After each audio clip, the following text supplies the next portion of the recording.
जय सनातन धर्म की। प्रिय सनातनियों, आप सभी का स्वागत है हमारे इस कार्यक्रम में। सनातनियों, 2026 का साल तो शुरू हो चुका है।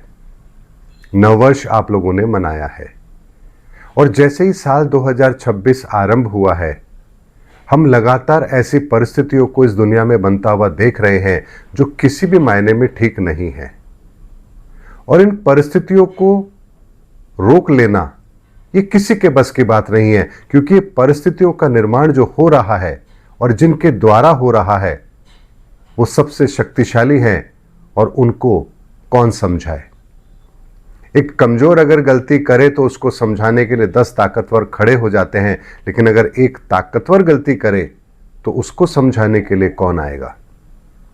ऐसे में अमेरिका तो अपने अहंकार के मद में चूर है और वो पूरी दुनिया को विनाश के मुहाने पर लेकर जाएगा, ये बात निश्चित है। लेकिन सनातनियों, अभी एक नववर्ष अभी आना और बाकी है। चैत्र शुक्ल प्रतिपदा 19 मार्च। जब उस दिन ग्रहों की जो परिस्थिति बनती है उससे हम पूरे साल का एक आकलन करते हैं कि इस वर्ष किस तरह की परिस्थितियों का जन्म होगा, कौन से ग्रहों को कौन सा विभाग मिला है और राजा कौन होगा, मंत्री कौन होगा। ऐसे में सनातनियों, एक बात की गंभीरता को समझिए कि 2026 का साल साधारण वर्ष नहीं है और आप इस समय पर निष्क्रिय भी नहीं रह सकते। यानी आप अगर ये सोचें कि चलो मैं चुपचाप बैठ करके देखता हूं क्या होगा, तो ऐसा भी आप नहीं कर सकते, क्योंकि परिस्थितियां ऐसी बनेंगी कि आपको उसमें सम्मिलित तो होना ही होगा। अब ऐसे में जब परिस्थितियां बनेंगी तो आपके सामने एक विकल्प होगा कि आप किस पक्ष में खड़े हैं। आप धर्म के पक्ष में जाना चाहते हैं या आप अधर्म के पक्ष में जाना चाहते हैं। जैसे महाभारत काल के अंदर प्रत्येक राजा को यह निर्णय तो लेना ही पड़ा कि उसे कौरवों के पक्ष में युद्ध करना है या पांडवों के पक्ष में करना है। उस समय आर्यवर्त का कोई भी राजा ऐसा नहीं था जो निष्क्रिय रहा हो, क्योंकि परिस्थितियां ही कुछ ऐसी थी। इसी तरह से इस धर्म युग के आरंभ होने के बाद जब कलयुग का अंत हो चुका है तो हमारी बुद्धि, इसका भी समायोजन होना है शून्य में। ऐसे में बुद्धि तो प्रत्येक इंसान के पास है, ऐसे में युद्ध तो प्रत्येक इंसान को लड़ना ही पड़ेगा। बौद्धिक स्तर पर आपके सामने ऐसी परिस्थितियों का निर्माण होगा जहां आपको अपने विवेक का इस्तेमाल करना होगा, क्योंकि बुद्धि तो यहां भ्रमित रहेगी ही रहेगी। जैसे वर्तमान के अंदर अमेरिका जो कुछ कर रहा है, हर राष्ट्र अलग अलग प्रतिक्रिया दे रहा है। जिसके हित बंधे हुए हैं वो ट्रंप को सही बता रहा है और जिसके हित प्रभावित हुए हैं वो ट्रंप को गलत बता रहे हैं। और जिन लोगों के हित प्रभावित नहीं हुए हैं और ट्रंप से वो डरते भी हैं, वो न्यूट्रल हो चुके हैं। ऐसे में एक घटना के बाद भी दुनिया के अंदर इस तरह की प्रतिक्रिया का होना, यह स्पष्ट संकेत है कि बुद्ध तत्व अब अपनी किस स्थिति में पहुंच चुका है, जहां हमारा विवेक अब काम करना बंद कर चुका है। ऐसे में सनातनियों, आपका विवेक तभी काम करेगा जब आप उस धर्म युग के लिए स्वयं को तैयार कर पाएंगे। इसीलिए आने वाला समय सनातन का है, सनातन धर्म का है, सनातन की विचारधारा का है। संपूर्ण विश्व को सनातन विश्व बनना है। ऐसे में ऊर्जाओं के लेवल पर ईश्वर के द्वारा ऐसी परिस्थितियों का निर्माण किया जा चुका है जिन घटनाओं को इस धरती पर घटित होना है। लेकिन बात तो यह है कि क्या आप इस परिवर्तन को समझ पा रहे हैं?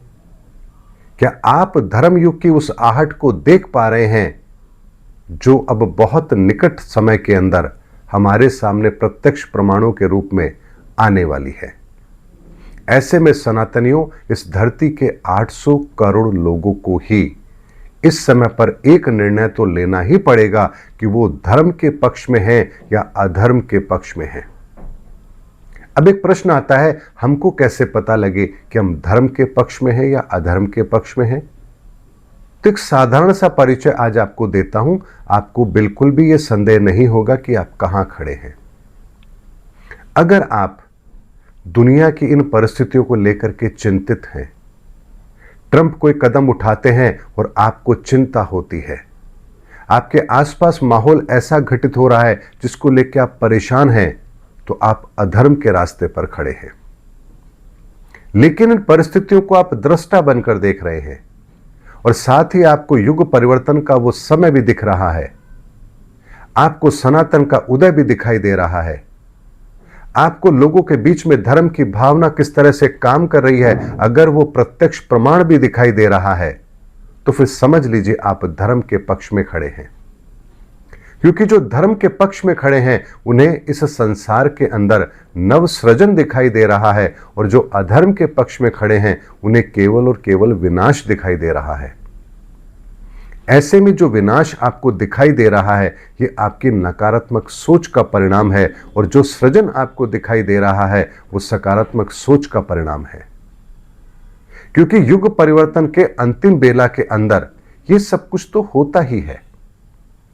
इस बात को ऐसे समझिए जैसे भगवान श्री कृष्ण अर्जुन को कह रहे हैं, अर्जुन ये सब तो पहले ही मारे जा चुके हैं, अब तो केवल इस घटना को घटित होना शेष रह गया है।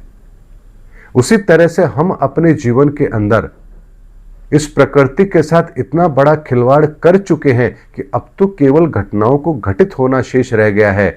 यानी परिणाम तो आएंगे ही आएंगे, लेकिन जिन लोगों ने इन परिणामों के लिए अपने आप को तैयार किया है या जिनके कारण से परिणाम घटित हो रहे हैं, उनको तो इसका दंड मिलेगा ही मिलेगा, ये बात भी निश्चित है।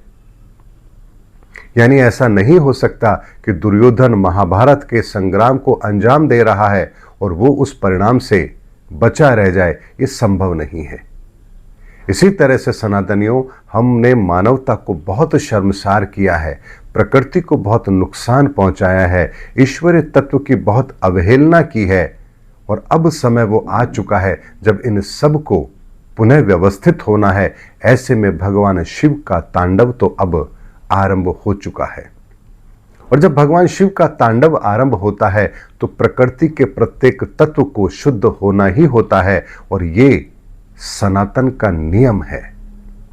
इसीलिए सनातनियों, यदि आप धर्म के पक्ष में हैं तो आपको एक नव सृजन दिखाई दे रहा होगा, आपको इस धरती पर कल्कि का उदय दिखाई दे रहा होगा, आपको लोगों के बीच में धर्म की भावना कैसे रोपित हो रही है ये दिखाई दे रहा होगा। कहाँ ईश्वर हमें अपनी वाणी के माध्यम से, संकेतों के माध्यम से शुभ संकेत दे रहे हैं, आपको ये बात पता चल रही होगी। लेकिन जो अधर्म के रास्ते पर हैं वो आज भी यही बात दोहराएंगे कि देखिए अमेरिका ने ये कर दिया, जापान अब ये करने जा रहा है, ताइवान अब ये करेगा। क्योंकि आप आज भी भौतिक स्तर पर समस्या को देख रहे हैं, जबकि ये समस्या भौतिक स्तर की नहीं है, ये ऊर्जाओं के लेवल पर होने वाला वो परिवर्तन है जो हर युग में होता है। इसीलिए सनातन के सिद्धांतों को समझिए। सनातन के सिद्धांतों को समझेंगे तो आप ये जान पाएंगे कि इस धरती पर कब कब क्या क्या होता है, और वो होता ही होता है, उसे कोई रोक नहीं सकता। इसीलिए सनातनियों, वक्त की नजाकत को समझिए, इसकी गंभीरता को समझिए, और स्वयं को धर्म युग के लिए तैयार कीजिए। अपने हृदय के भीतर सनातन के बीज को रोपित कीजिए, अपने विचारों के अंदर सनातन को शामिल कीजिए, अपने कर्मों में सनातन को शामिल कीजिए। और सनातन क्या है कि मैं अपने हर वीडियो के अंदर कहीं ना कहीं आपको बताता रहता हूं कि सनातन क्या है। इसीलिए सनातनियों, आने वाला समय बहुत शुभ भी है, लेकिन शुभ उनके लिए है जो सनातन के रास्ते पर चल रहे हैं, और अशुभ उनके लिए है जो भौतिक संसार के अंदर आज भी नकारात्मक दृष्टिकोण से संसार के अंदर अपना जीवन यापन कर रहे हैं। उम्मीद करता हूं सनातनियों, मेरा वीडियो आपको जरूर अच्छा लगा होगा। अगले वीडियो में आपसे फिर भेंट होगी, तब तक हमारे चैनल पर बने रहिए।